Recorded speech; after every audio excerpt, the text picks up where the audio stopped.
Les femmes doivent-elles être nues pour entrer au musée? Une phrase choc pour questionner le visiteur sur la reconnaissance des femmes dans l'art et leur représentation. C'est l'objet de l'exposition Women and Change, actuellement présentée au musée d'art moderne Arken, au Danemark. Une exposition inaugurée par la reine Margrethe II du Danemark et qui revient sur 150 ans d'histoire de l'art où de nombreuses femmes sont restées dans l'ombre. Ces dernières années, tant de femmes artistes sont en quelque sorte redécouvertes, ramenées sous les projecteurs, heureusement, et exposées dans le monde entier. Et ce n'est qu'un début, je pense.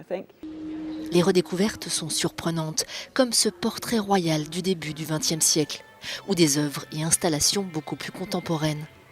Au total, plus de 120 œuvres d'artistes danois et internationaux.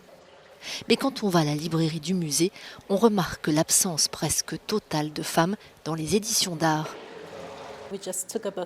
Nous avons simplement sorti un livre et nous avons commencé à compter. Et puis nous avons réalisé que sur une centaine de livres, ce sont tous des monographies, donc chaque livre est consacré à un artiste. Il n'y avait que 5 femmes. Dans tous les livres, il y avait 5 femmes sur une centaine.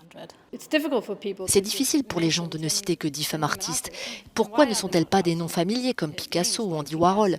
C'est simplement parce que lorsque ces canons sont fabriqués, ils sont laissés de côté.